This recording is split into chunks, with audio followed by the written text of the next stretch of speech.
Guys මේ අද කතා කරන්න යන්නේ අනියන් සම්බන්ධතාවලට කෙලවෙන විදිය ගැන. ඒක මම දැකපු දේවල් තමයි මම මේ කියන්නේ. දැන් සිද්ධි දෙකක් විතර වගේ කියනනම් ගොඩක් මේ කියන්න ගියොත් ප්‍රශ්නයක් වෙනවා වීඩියෝ එක දිග වෙනවනේ.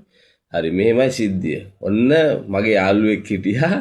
මිනිහා ලංකාවේ ප්‍රසිද්ධ මේ AC කම්පැනි එකක තමයි වැඩ කරේ.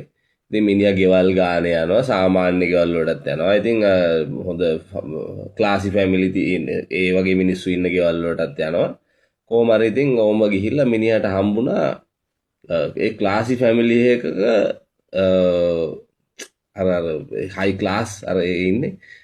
ඉතින් ඒ ෆැමිලි එක ගේක වැඩ කරන්න. හරිද? ඉතින් ඒකේ වැඩ කරකදී ගෙදර හිටියා වැඩට ගැහණු කෙනෙක්. ඉතින් ඒ ගැහණු කෙනාට ළමයි දෙන්නෙක් ඉන්නවා. ලස්සන පෞල් ජීවිතයක් දෙන. ඒ කිට්ටුවම කොළඹට ටිකක් කිට්ටුයි.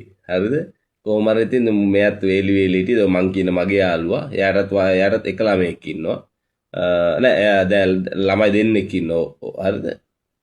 ඉතින් මේ එයාටත් වේලි වේලි හිටියේ. එයාත් වයිෆ් ගෙන් පස්සේ වෙන මොකුත් ඒව දන්නෙත් නෑ. ඊට කලිනුත් වයිෆ් විතරයි මන් දන්න විදිහට තව ගෑනු ළමෙක්වත් යාළුනේ නෑ. ඉතින් යාළුවෙක්නේ වගේ මන් දන්නවා හොඳට. ඉතින් ඔන්නෝම කොහම හරි ඉද්දි දැන් ඔක වැඩේ එතන සෙට් වුණා. සෙට් වුණාට පස්සේ දැන් තානං ගහේ ගෙඩි කෑවා. 3-4 පාරක් කාපුවා මූට දැන් ඕනටත් වැඩිය මේකේ රස දැනුණා. හරිද? ඒ කියන්නේ දැන් මෙච්චර කල් එකම ගෙඩිනේ කාලා තිබ්බ එකම ගහේනේ. අම්මා මේක ටිකක් වෙනස් වුණා මූට වැඩේ ඕනටත් වැඩිය අල්ලලා ගියා. ගොඩක් උන්ට ඒක තමයි වෙන්නේ. ගොඩක් උන්ට ඒක තමයි වෙන්නේ. හරිද? ඊට පස්සේ මුන්ට දැන් අර ගෙදර ගෑණිව පේන්නේ ලාදුරු වගේනේ. වහ වගේ නිකන්. ඊට පස්සේ මේ කරපු වැඩේ මූ මෙන්න මේක අරගෙන ගියා. හරිද? අර ඒ දරු පවුලත් අනාතයි මේ දරු පවුලත් අනාතයි. එහෙම් පිටින්ම ඉවරයි. හරිද? ළමයි 4 දෙනෙකුයි තව ගෑණියෙකුයි මිනිහෙකුයි අනාතයි. ඊට අරගෙන ගිහිල්ලා බෝඩින් වල හිටියා. ඊට පස්සේ කචල් එන ප්‍රශ්න. ඉතින් දවසක් මට කතා කරලා ඇහුවා මචං ඔබ දන්නේ නැද්ද කොහේ හරි ස්ටේට් එකක් අපි දෙන්නට ඕන නැවතිලා වැඩ කරන්න මෙහෙමයි. ඊට පස්සේ මන් දන්නේ දැන් කවුරුත් වැරදි හිතන්න එපා. මම මෙහෙම පාටිකමට නෙමෙයි මේක කරේ.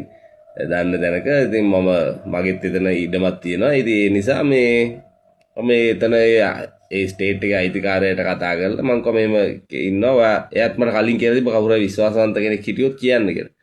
ඉතින් නතර කරා. ඉතින් දැන් ස්ටේට් එකේ වැඩ කරාට අර යා පිට වැඩ වලට අර මේ යනවා. ස්ටේට් එකේ හිටියා ටිකක් සාමාන්‍යයෙන් ලස්සන. එතකොට ඇති මම කියන්නේ දැන් අවුරුදු 2කට විතර කලින්. එතකොට සාමාන්‍යයෙන් අවුරුදු 25ක වගේ හොඳ තරුණ හර ජිම් එකට එහෙම අවසට ගිහිල්ලා ඔය ලස්සනට ඉන්න කොල්ලෙක් හිටියා. ඇත්තටම අර ලස්සන මිනිස්සුන්ට ලස්සනයි කියන්න බෑ.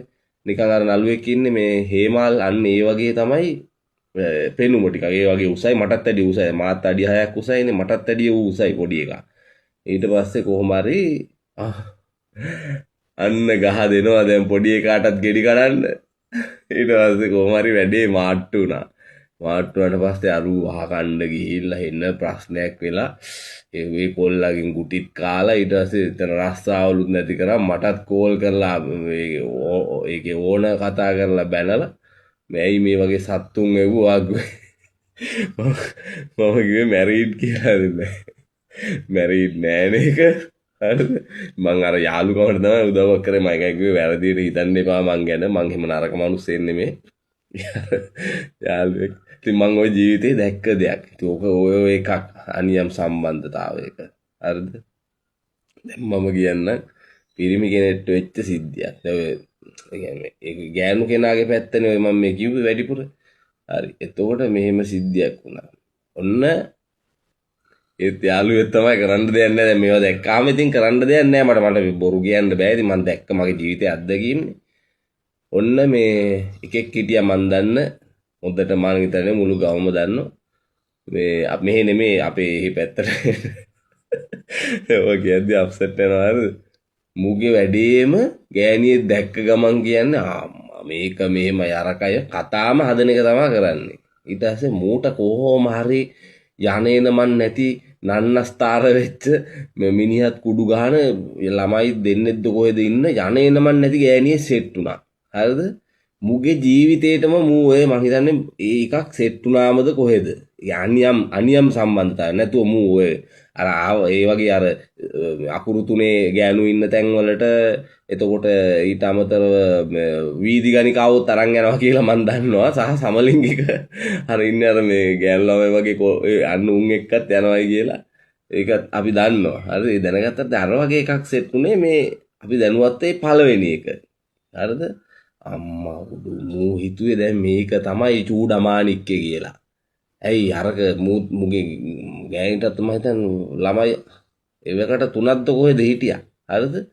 ඊට මූ හිතුවේ මේක තමයි චූඩමාණික්කේ මේක තමයි අම්මා ජීවිතේ Facebook වල ෆොටෝ දාගෙන මේ ගෑණි මිනිහයි වගේ මෙන්ෂන් කරගෙන පාරවල් ගානේ අත් අල්ලගෙන හරි මේ තඩි ගොනෙක් හරි මේ වචන මේ ව්‍යවහාර වචන මම මේ කතා කරන්නේ මාත් එක්ක කවුරුත් වැරදියට මාව තේරුම් ගන්න එපා. හරිද? මේ මෙහෙම කතා කරන්නේ නැතුව මේවා පැහැදිලි කරන්න කියන්න බෑ. මම ඒකට කැමතිත් නෑ මේ අව්‍යාජ මේ කියන්නේ. ව්‍යාජ වෙන්න නිකන් මිනිස්සුන්ට බොරුව වගේ අර නිකන් ලියන භාෂාවෙන් කතා කරන්න.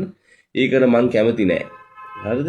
ඉතින් ඔන්න දැන් මූ කොහොම හරි හිටියා. දැන් ඕකට ඉතින් ඉන්න මිනිහා හිරේ ඉඳන් මනුස්සයා හිරේ හිටියා. ඒ ගෑනු කෙනාගේ හිරේ ඉඳන් ආවා.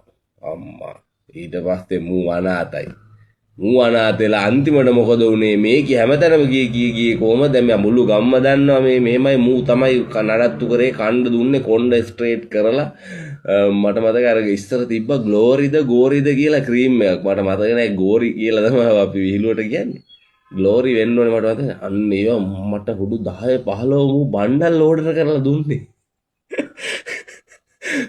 සමාවෙන්න මේ hina යනකොට මං අර ඒක මට චිත්ත රූපම වෙනවා ඒ දවස්වල ඌේ රංගපාපු නාට්‍ය හරිද ඊට අන්තිමට මොකද උනේ අන්තිමට කිව්වේ මේ ගෑණි හැමතැනම කිව්වේ මේ මූට අයියා කෙනෙක්ට වගේ සහෝදරෙක්ට වගේ සැලකුවේ මූ ආවේ අහවල් වැඩේට ගියේ මූව චාටර් කර ගියා නන්නත්තරයි ඊට පස්සේ මේකි මිනි ආහිරේ ගියා මේකි තව එකෙක් එක්ක යන්නම ගියා යන්න ඔන්න ඕක තමයි මන් දැකපු දේවල් දැන් ඕක මම මේ මගේ ලිස්ට් එකේ මේ ඉන්න මගේ මාව දන්න උන් සහ කාගෙනද මේ කියන්නේ කියලා දන්න ඔය සිද්ධි දෙකේම ඉතින් මට ඒක නිසා බොරු කියන්න බෑ තව තියෙනවා වගේ කියනවනම් අම්මෝ මට මාරෙදි බලමු මේකේ ප්‍රතිචාර එක්ක මම කියන්න හරිද ඔය අනියම් සම්බන්ධතා ජරාවල් ඕව තනි කර ජරාවල් හරිද මේ මම තව කියන්න හරිද බලමු අපි මේකේ ප්‍රතිචාර මේවා බලලා ඔයගොල්ලෝ නිකන් ඉන්න එපා තව එකෙක්ට හැදෙන්න ෂෙයා කරන්න සමාජගත කරන්න හරිද ඉතින් එච්චර තමයි මට ඉල්ලන්න තියෙන්නේ